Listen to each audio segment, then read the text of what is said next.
لله رب العالمين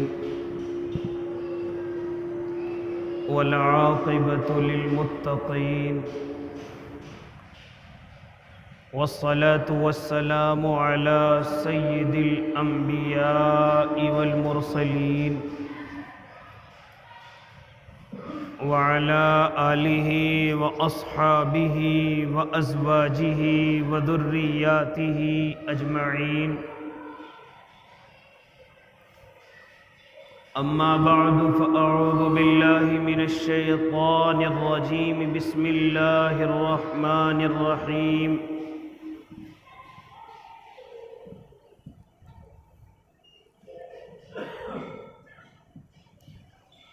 كل نفس ذائقة الموت وقال تعالى لَيَسْتَخْلِفَنَّهُمْ فِي الْأَرْضِ كَمَا اسْتَخْلَفَ الَّذِينَ مِنْ قَبْلِهِمْ إِلَى آخِرِهِ صدق الله العظيم وصدق رسوله النبي الكريم ونحن على ذلك من الشاهدين والشاكرين والحمد لله رب العالمين واجب الاحترام ساتھیوں، بزرگوں، نوجوانوں اور معصوم بچوں، اپنے گھروں میں سماعت فرمانے والی اسلامی مائیں اور بہنوں، آپ حضرات کو بخوبی معلوم ہے کہ آپ حضرات کے سامنے سیرت طیبہ کے عنوان سے گفتگو چل رہی ہے، اور میں اور آپ اپنے محبوب اور اپنے آقا صلی اللہ علیہ وسلم کے سفر آخرت کے تذکرے میں ہیں۔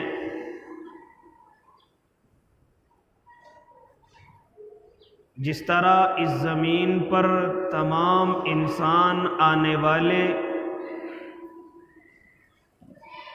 جانے کے لیے آئے ہیں،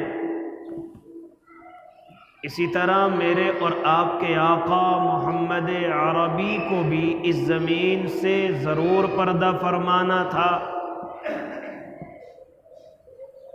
آپ کو جس کام کے لیے بھیجا گیا، جس مشن پر آپ کو لگایا گیا، آپ نے وہ مشن مکمل کیا۔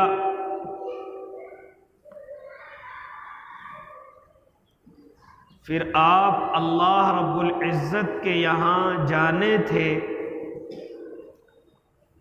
لہذا آپ اس دنیا سے پردہ کر گئے۔ تاریخ 12 ربیع الاول پیر کا دن ہے، جب آپ یہ کہتے ہوئے اللہم فی الرفیق الاعلی اور شہادت کی انگلی کو آسمان کی طرف اٹھا رہے تھے، اور پھر ایک دم سے وہ شہادت کی انگلی زمین کی طرف آئی اور آپ دنیا سے پردہ کر گئے۔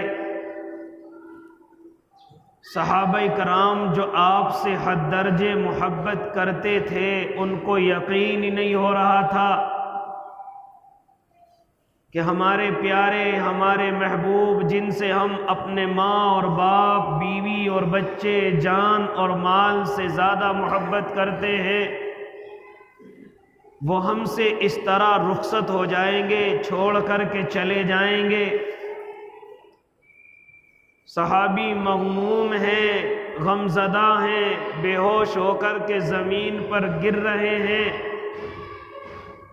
ایک ایک صحابی کئی دفعہ بے ہوش ہوتے ہیں، پھر ہوش آتا ہے، پھر یقین نہیں ہوتا۔ لیکن چونکہ یہ کڑوا گھونٹ ہر انسان کو پینا ہے، اس چیز کے سامنے ہر کوئی بے بس ہے، مجبور ہے اور اس زمین پر اس چیز کا یعنی موت کا کوئی انکار کرنے والا بھی نہیں ہے۔ اللہ کا انکار کرنے والے بڑے مل جائیں گے، نبی کا انکار کرنے والوں سے دنیا بھری پڑی ہے۔ کلمے کا انکار کرنے والے بہت لوگ ہیں، یعنی ہر چیز کے انکاری اس زمین پر مل جائیں گے، لیکن جب بات موت کی آتی ہے تو زمین پر کوئی ایسا انسان نہیں ملتا جو موت کا انکار کر دے۔ سب کو معلوم ہے کہ اس موت کا مزہ چکھنا ہے، ہر جاندار کو اس زمین سے رخصت ہونا ہے۔ یہ الگ الگ عقیدے ہیں کہ مرنے کے بعد کیا ہے، کیا ہوتا ہے، کون رہتا ہے، کون جاتا ہے۔ اللہ کو ماننے والوں کا عقیدہ الگ ہے، اللہ کو نہ ماننے والوں کے عقیدے الگ ہیں، لیکن وہ عقیدے تمام کے تمام مرنے کے بعد کے ہیں۔ مرنے پر سب کا یقین ہے کہ اس دنیا سے سب کو جانا ہے، لہذا یہ صحابہ کو یقین نہیں ہو رہا ہے کہ میرے اور آپ کے آقا اس زمین سے پردہ کر چکے ہیں۔ حضرت عمر جیسے تو تلوار نکال کر کے میدان میں ہیں۔ خبردار اگر کسی نے یہ کہا کہ میرے آقا اس دنیا سے چلے گئے، اس کی گردن اتار کر کے زمین پر ڈال دی جائے گی۔ آقا حضرت موسیٰ کی طرح کچھ وقت کے لیے گئے ہیں پھر واپس آئیں گے، منافقوں کے اور مشرکوں کے قلعہ قمع کریں گے، ان کے سروں کو اتاریں گے، لہذا کوئی اس طرح کی بات نہ کرنا۔ ایسے وقت میں اللہ کے بندے اور اللہ کے نبی کے سب سے قریبی حضرت ابو بکر صدیق نے اپنا بڑا پن ظاہر کیا اور اپنی قوت کو برداشت کیا، اپنے ضبط کے بندھن کو مضبوط رکھا اور تمام صحابہ کو جمع کیا، اور پھر اللہ کے نبی صلی اللہ علیہ وسلم کے بارے میں تمام صحابہ کو بتلایا کہ یقیناً وہ اس دنیا میں آئے، جانے کے لیے آئے ہیں، وہ ہمیشہ کے لیے اس زمین پر نہیں آئے۔ آیتیں پڑھ کر کے سنائی، وما محمد الا رسول، آیتیں پڑھ کر کے سنائی، کل نفس ذائقۃ الموت، آیتیں پڑھ کر کے سنائی، ہاں وَيَبْقَى وَجْهُ رَبِّكَ ذُو الْجَلَالِ وَالْإِكْرَامِ، صرف اللہ کی ذات باقی رہنے والی ہے۔ کل من علیہا فان، ہر چیز اس زمین کی فنا ہونے والی ہے۔ یہ آیتیں پڑھ کر کے جب صحابہ کو سنائی ہے، اب صحابہ کو بھی یقین ہو گیا کہ یقیناً یہ ہو چکا ہے جس کا ہم یقین نہیں کر رہے ہیں۔ لہذا ابھی حضرت ابو بکر صدیق، میں اگلی گفتگو شروع کر رہا ہوں، ہاں اب حضرت ابو بکر صدیق ہیں، اپنے اللہ کے نبی کے صحابہ کو سمجھا رہے ہیں اور صحابہ کے بات سمجھ بھی آ رہی ہے، لہذا حضرت عمر بھی زمین پر بیٹھ گئے اور ایک سکتہ ستاری ہو گیا، کیونکہ یقین ہوا چلا تھا کہ یقیناً محبوب پردہ کر چکے ہیں۔ لیکن ایسے وقت میں ایک خبر حضرت ابو بکر صدیق کے کانوں میں آ کر کے پڑی ہے۔ وہ خبر کیا ہے؟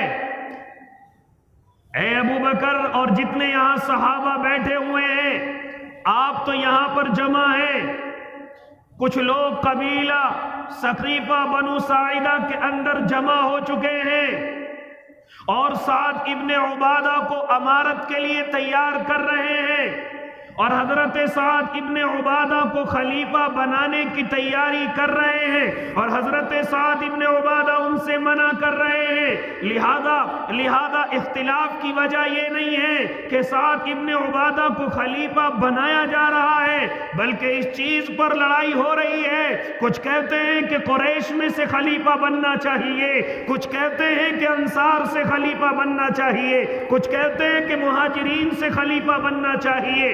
لہذا حضرت ابو بکر صدیق ابھی اللہ کے نبی کے صحابہ کو سمجھا رہے، وہاں حضرت عمر ابو عبیدہ بھی موجود ہیں، لہذا یہ خبر ان کے کانوں کے اندر آ کر کے پڑی ہے کہ کچھ لوگ قبیلہ ثقیفہ کے یہاں جمع ہیں، لہذا اگر اس موقع کو چھوڑ دیا گیا اور اس موقع کا دھیان نہ کیا گیا تو یہ اس سے زیادہ بگاڑ کا سبب بنے گا، اس سے زیادہ اختلاف کا سبب بنے گا، کیونکہ جب بادشاہ اس زمین سے چلا جاتا ہے، جب بادشاہ اس دنیا سے رخصت ہو جاتا ہے اور اس کی گدی خالی ہو جاتی ہے تو بڑا مسئلہ اس کی تجہیز و تکفین کا نہیں ہے، اس کے کفن اور دفن کا نہیں ہے، اس سے بڑا مسئلہ یہ درپیش ہوتا ہے کہ اس کی جگہ پر بیٹھے گا کون؟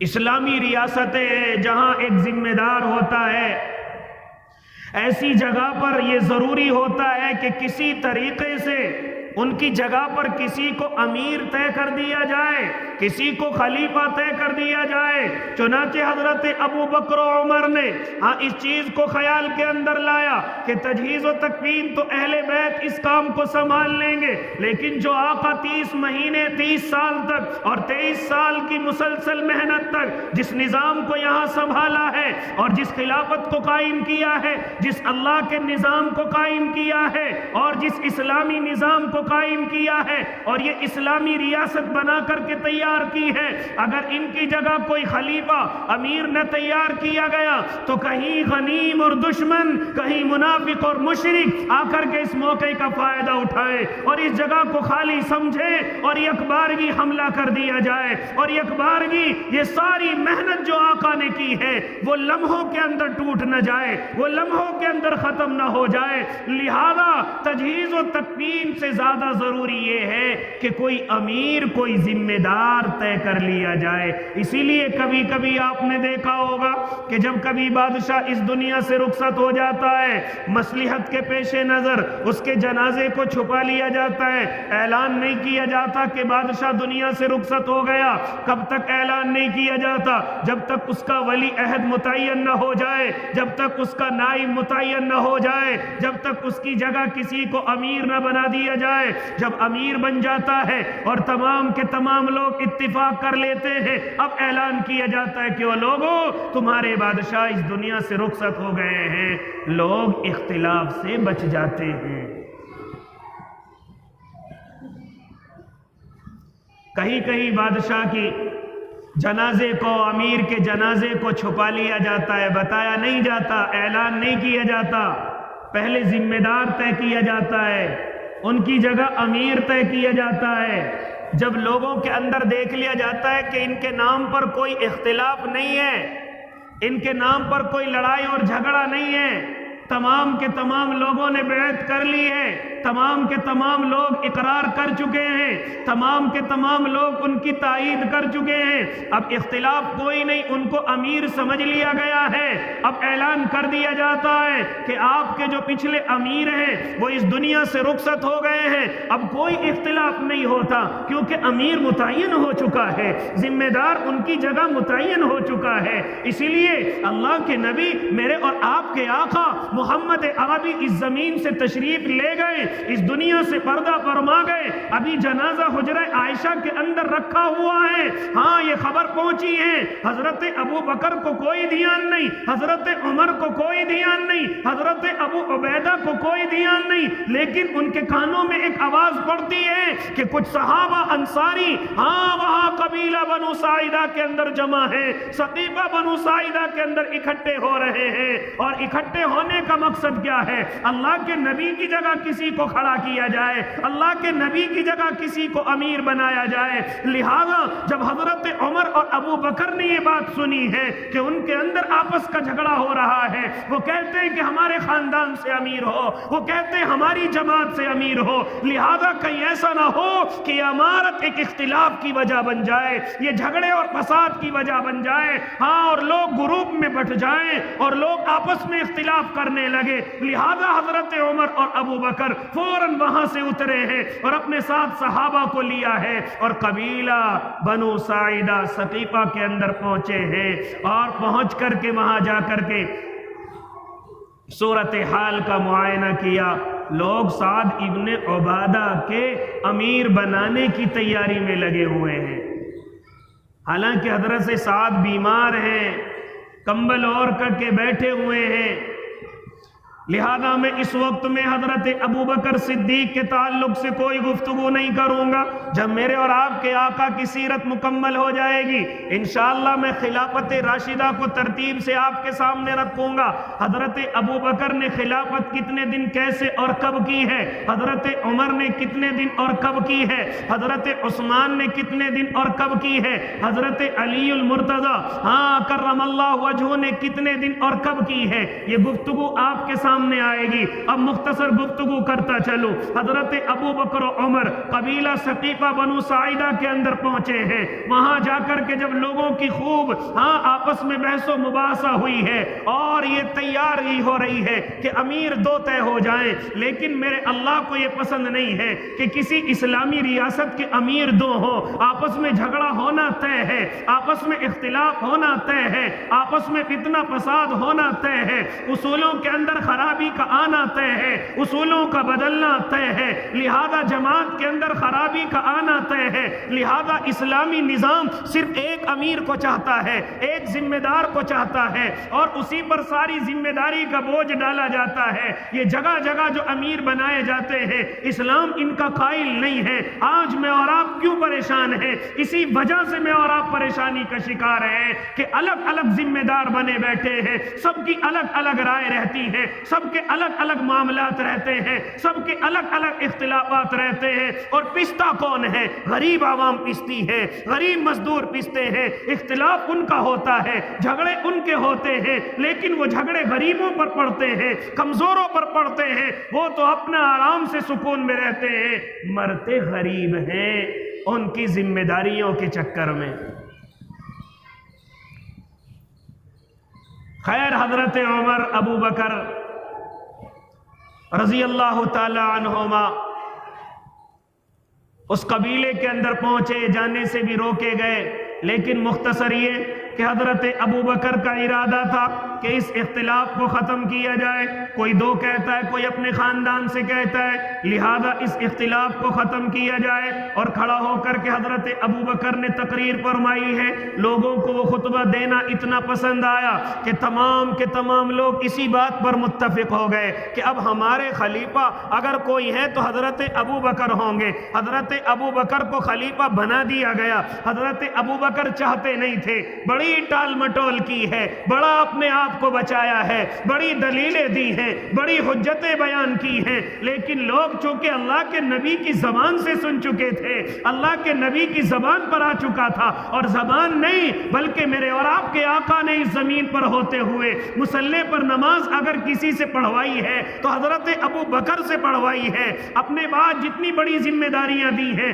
حضرت ابو بکر کو دی ہیں. لہذا تمام کے تمام لوگ اس بات پر متفق ہو گئے کہ اب ہمارے خلیفہ حضرت ابو بکر صدیق ہوں گے، یعنی خلیفۃ الرسول میں حضرت ابو بکر صدیق ہوں گے. لہذا یہ خلافت کو لے کر کے یہاں اس گفتگو کو میں انشاءاللہ اگلے ہفتے آپ کے سامنے رکھنے کی کوشش کروں گا، یا جب حضرت ابو بکر کا دور خلافت آپ کے سامنے آئے گا تب اس گفتگو کو کہا جائے گا اور کیا جائے گا. لہذا میرے بھائی حضرت ابو بکر صدیق خلیفہ بنا دیے گئے. اب میرے اور آپ کے آقا کا جنازہ حضرت عائشہ کے حجرے کے اندر رکھا ہوا ہے. لہذا جب خلیفہ بنا دیے گئے اور تمام کے تمام ایمان والوں کو اور تمام کے تمام اسلام والوں کو یہ معلوم ہو گیا کہ اب ہمارے ذمہ دار حضرت ابو بکر ہے اور ان کی ذمہ داری میں ابھی تک کسی کو اختلاف نہیں ہے، لہذا چلو اب اللہ کے نبی کے جنازے کو جا کر کے دیکھیں. وہاں اہل بیت پہلے سے ہی موجود ہیں، لہذا دیری اور تاخیری کرنے میں کوئی وجہ بھی سامنے نہیں آئی. کیوں؟ اس لیے کہ وہ نبی کا جنازہ ہے اور نبی کے جنازے کو کوئی نقصان نہیں پہنچا سکتا، کوئی مٹی نقصان نہیں پہنچا سکتی. اسی طریقے سے ان کے اندر نہ تغیر اور تبدل ہوتا ہے نہ ان کے اندر بدلاؤ ہوتا ہے. لہذا یہ شام کو رات میں یہ مسئلہ چلتا رہا، اگلا دن منگل کا آ گیا. لہذا اب تمام کے تمام صحابہ اللہ کے نبی کی طرف پلٹے ہیں اور پلٹ کر کے ان کے غسل اور کفن کا انتظام کرتے ہیں. سب سے پہلے غسل کی تیاری کی گئی. آپس میں مشورہ کرنے لگے آقا کے بدن پر جو کپڑے ہیں وہ اتار کر کے غسل دیا جائے کہ نہیں دیا جائے. ابھی آپس میں مشورہ ہو رہا ہے، غنودگی طاری ہو گئی، ایک اونگ سی صحابہ کو لگی، غیب سے آواز آئی کہ نبی کو برہنہ نہیں کیا جا سکتا، ان کو دنیا کے اندر بھی اور دنیا سے جانے کے بعد بھی پردے کے اندر رکھا جائے۔ لہذا یہ غیبی آواز آئی، صحابہ کی آنکھیں کھلی، اب اسی طرح پیراہن میں انہی کے کرتے میں اسی طرح غسل دیا گیا، برہنہ نہیں کیا گیا، کپڑے چاک نہیں کیے گئے، میرے اور آپ کے آقا کو اسی طریقے سے غسل دیا گیا۔ غسل دینے والوں میں حضرت علی المرتضی، ہاں کرم اللہ وجہہ ہے، ذرا نام یاد رکھنا کس کس نے غسل دیا ہے۔ سب سے پہلے حضرت علی رضی اللہ تعالیٰ عنہ کا نام آتا ہے۔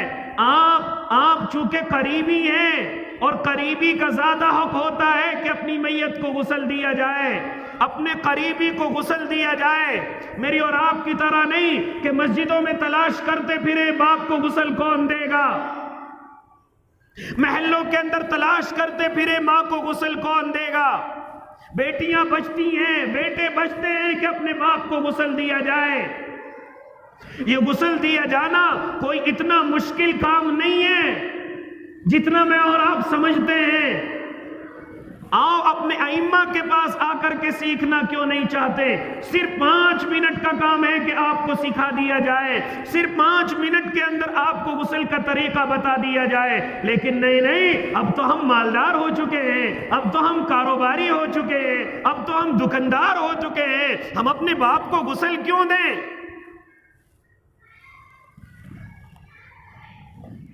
بیکار ہے ایسی اولاد جو مرنے کے بعد اپنے باپ کو غسل نہ دے سکے۔ تلاش کرتے پھرتے، خوشامد کرتے پھرتے، پیسوں کی بات کرتے پھرتے، غسل کرانے والا کتنے پیسے لے گا؟ میں اتنے پیسے دینے کے لیے تیار ہوں۔ او اللہ کے بندے، یہ موقع تجھے دوبارہ زندگی میں ملنے والا نہیں ہے۔ حالانکہ غسل دینے والا آئے گا اور اللہ اس غسل دینے کی برکت سے اس کی مغفرت کے بھی فیصلے کرے گا۔ غسل دینے والا آئے گا، اللہ اس کی جنت کے بھی فیصلے کرے گا، کیونکہ کوئی اگر کسی میت کو غسل دے دے، چاہے وہ اپنا ہو چاہے پرایا ہو، ارے وہ ابھی فارغ نہیں ہوتا کہ اس کی مغفرت کا اعلان کر دیا جاتا ہے۔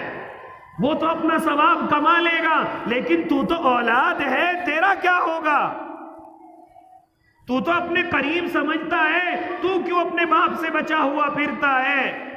بہت ساری اولادوں کو نہیں لیکن زیادہ تر اولادوں کو دیکھا گیا ہے کہ اس وقت میں اپنے آپ کو بچاتے ہیں اور غسل کو اتنا بڑا سبق سمجھتے ہیں جیسے اس کو یاد کرنے میں کئی مہینے لگیں گے، جیسے اس کو یاد کرنے میں کئی سال لگیں گے، اور کہتے ہیں کہ ہم سے غسل نہیں آتا، کہتے ہیں کہ ہم سے غسل دینا نہیں آتا۔ نہیں میرے بھائی، یہ موقع بار بار نہیں ملا کرتے، یہ خدمت بار بار نہیں ملا کرتی۔ آؤ غسل کا طریقہ اپنے علماء سے سیکھ لیجئے، کوئی مشکل نہیں۔ حضرت علی المرتضی ہاں اپنے قریبی اور اپنے محمد عربی اپنے محبوب کو غسل دے رہے ہیں، ایسا موقع کہاں کس کو ملے؟ یہاں تک کہ جب غسل دیا جا رہا ہے حضرت ابو بکر کیواڑ بند کر لیتے ہیں، کوئی صحابی کیواڑ کو بند کر لیتے ہیں، صحابہ آپس میں کنڈی کھٹکھٹا رہے ہیں، ارے یہ خدمت ہم سے کیوں چھینی جا رہی ہے؟ ہمیں بھی ذرا سا حصہ دے دیا جائے، ہمیں بھی ذرا سا اس میں شامل کر لیا جائے، ہمیں بھی کچھ خدمت دے دی جائے۔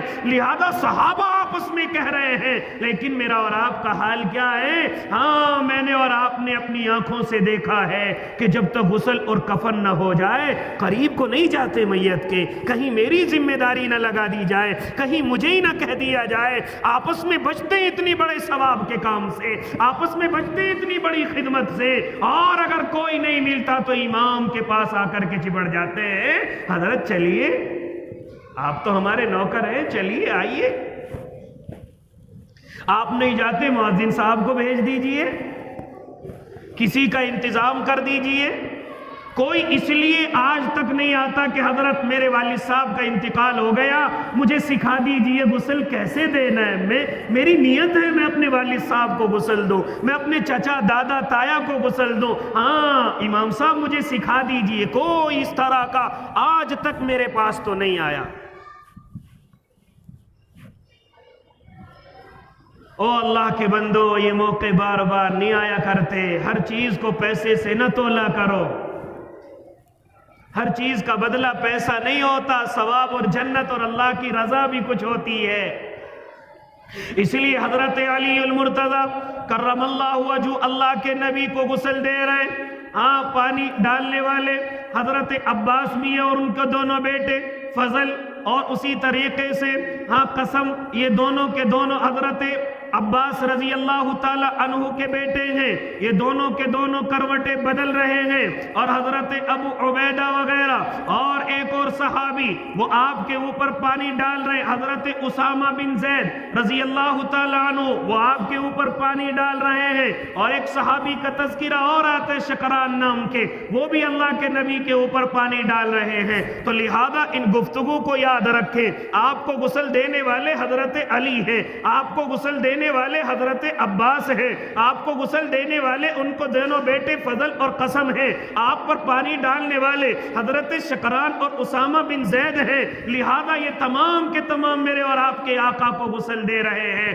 لہذا جب غسل دے کر کے فارغ ہو گئے، آپ کے جنازے کے کپڑوں کو تیار کیا گیا، لہذا 3 کپڑوں میں آپ کو جنازہ ہاں اور آپ کو کفن دیا گیا، 3 کپڑے ہیں، نہ اس میں امامہ ہے اور نہ اس میں قمیص ہے، 3 کپڑے ہیں، ایک لونگی کی جگہ ایک اس سے بڑی چادر اور ایک سب سے بڑی چادر، یہ 3 چادریں آپ کے کفن کے اندر لائی گئی ہیں۔ لہذا آج بھی سنت طریقہ جو ہے وہ مرد کے لیے 3 ہی کپڑے ہیں، ہاں اسی طریقے سے ان کو یاد رکھا جائے، قمیص ہے اور اسی طرح تہمد ہے اور ایک بڑی چادر ہے، اس کو یاد رکھا جائے۔ میرے بھائی جب کبھی اس طرح کا موقع آئے تو اپنی جان نہ بچائی جائے، بلکہ اللہ رب العزت کی طرف سے ہاں اپنے لیے بڑے انعام کا انتظار کیا جائے کہ اللہ اس غسل کے بدلے مجھے انعام دے گا انشاءاللہ، اللہ اس کفن کے بدلے مجھے انعام دے گا انشاءاللہ، اللہ مجھے اس دفن کے بدلے میں انعام دے گا۔ آج کل تو قبر کے لیے بھی ہاں ابھی ہماری مسجد کے سامنے ایک بورڈ رکھا ہوا ہے،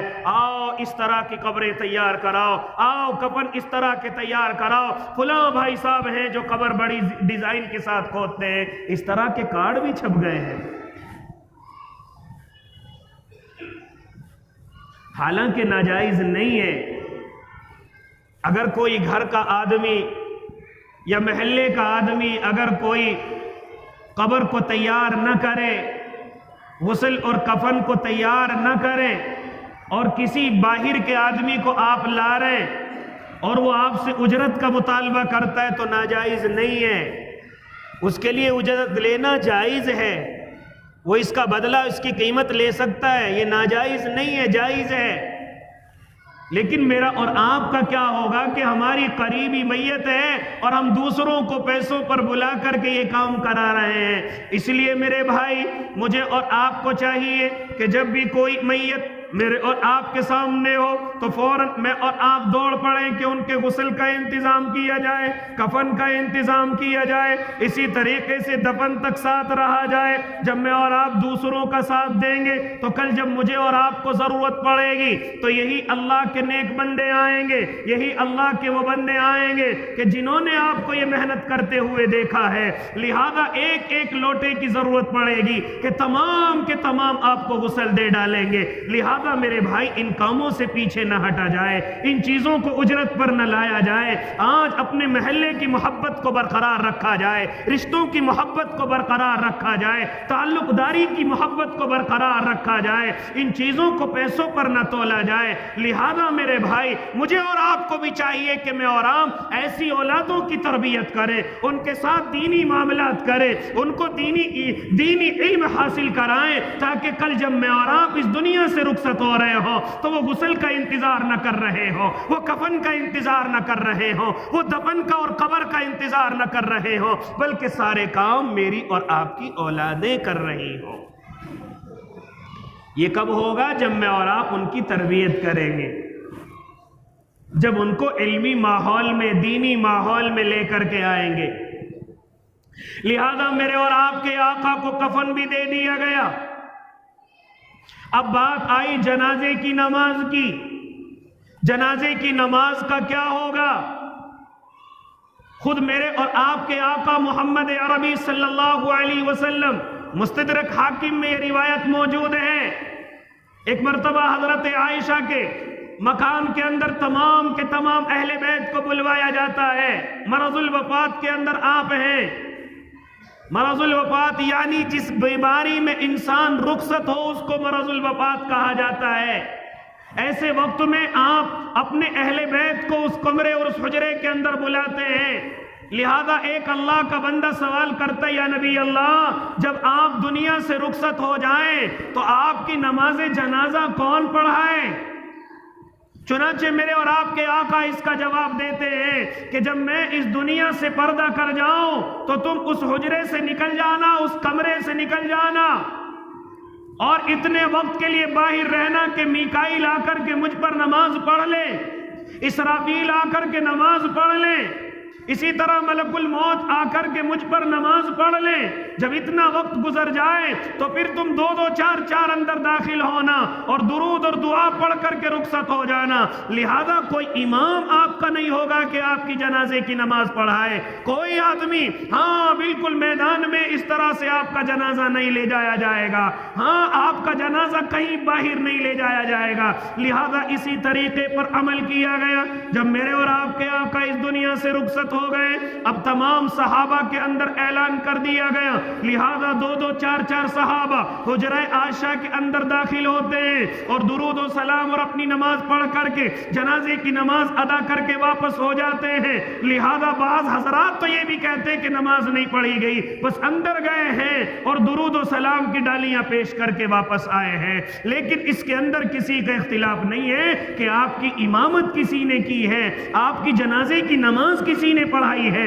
دو دو چار چار صحابہ اندر جاتے، دو دو چار چار اللہ کے نیک بندے اندر جاتے اور جا کر کے میرے اور آپ کے آقا کی نماز جنازہ ادا کر کے واپس ہو جاتے، یہاں تک کہ تمام مرد فارغ ہو گئے۔ اب عورتیں جا رہی ہیں اور درود و سلام پڑھ کر کے واپس ہو رہی ہے، یہاں تک کہ عورتیں بھی فارغ ہو گئی۔ اب جو بچے سمجھدار ہیں وہ اندر حجرے کے اندر گئے ہیں، لہذا وہ بھی درودوں کی ڈالیاں اور سلام کی ڈالیاں پیش کر کے حجرے کے باہر تشریف لا رہے ہیں۔ لہذا اس طریقے سے میرے اور آپ کے آقا کی نماز جنازہ ادا کی گئی۔ کوئی امام نہیں، کوئی باقاعدہ مجمع نہیں۔ دفن کہاں کیا جائے؟ اللہ کے نبی کی روایت یاد آ گئی، دفن کہاں کیا جائے؟ اب دفن کرنے کے لیے انبیاء کے لیے تخصیص ہے کہ جس جگہ انبیاء اس دنیا سے رخصت ہوں وہی ان کا مدفن ہے، وہی ان کی قبر کی جگہ ہے، لہذا اسی پر عمل کیا جائے گا۔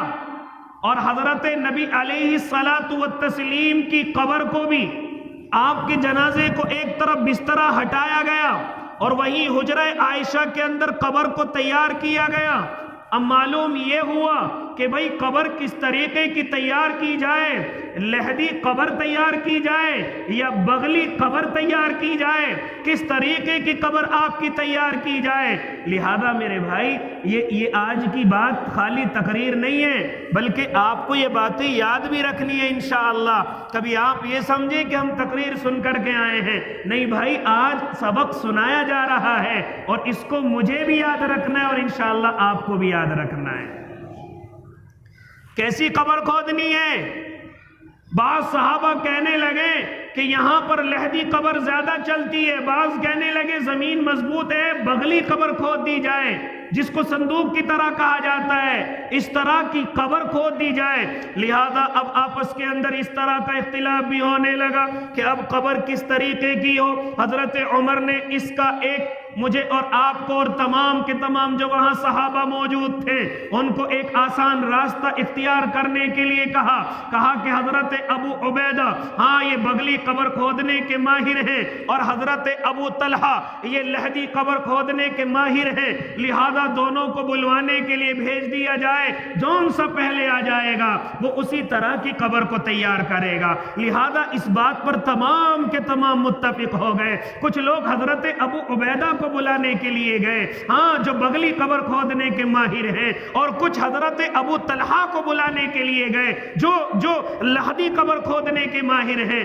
لہذا حضرت ابو عبیدہ تو نہ مل سکے، حضرت ابو طلحہ مل گئے، حضرت ابو طلحہ پہلے آ گئے، لہذا اب ان کو ہی اجازت دی گئی کہ جس طرح آپ قبر کھودتے ہیں لحدی قبر وہی تیار کی جائے۔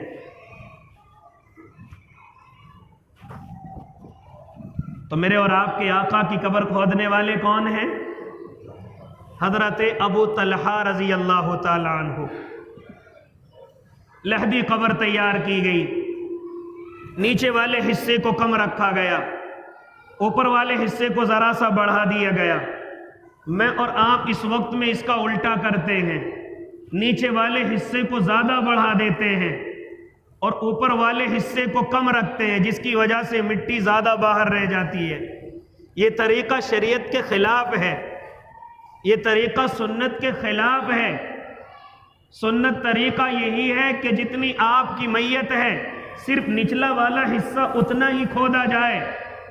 بعض قبر بنانے والے بیٹھ بیٹھ کر کے دیکھتے ہیں کہ تختہ تو نہیں لگ رہا ہے، دیکھتے ہیں کہ نہیں دیکھتے؟ کیا ضرورت ہے آپ کو دیکھنے کی؟ آپ قبر بنا رہے ہیں یا اس کا مکان تیار کر رہے ہیں؟ آپ کو ضرورت نہیں ہے، آپ قبر تیار کیجئے صرف میت کے مطابق۔ اگر زیادہ موٹی ہے تو اسی کے حساب سے، اور اگر زیادہ موٹی نہیں ہے تو اسی کے حساب سے نچلے حصے کو ہلکا رکھا جائے، اوپر کا حصہ چاہے زیادہ کر دیا جائے تاکہ مٹی دینے والوں کو آسانی ہو، سب کو مٹی مل جائے۔ اور جو مٹی زیادہ بچی ہے قبر زیادہ اونچی نہ ہو جائے، یہ طریقہ شریعت کے خلاف ہے۔ بڑی اونچی اونچی قبریں ہماری ہوتی ہیں، اور پھر جب ذرا سی بارش ہوتی ہے تو مٹی کے اندر سے پانی جاتا ہے جو تختوں کو توڑ دیتا ہے، پھر وہ مٹی ساری کی ساری نیچے کی طرف چلی جاتی ہے۔ کس کا نقصان ہو رہا ہے؟ اس لیے میرے بھائی نیچے والے حصے کو کم رکھا جائے اور اوپر والے حصے کو بڑھا دیا جائے۔ کہتے ہیں کہ جی بیٹھ کے اس لیے دیکھ رہے ہیں کہ ابھی تھوڑی بہت دیر میں فرشتے آنے والے ہیں کہ میت کو بیٹھنے میں دقت نہ ہو، یہ تختہ اس کے سر میں نہ لگے۔ کہاں سے لائے دلیلیں؟ شریعت کے اندر تو ایسی کوئی دلیل نہیں ہے۔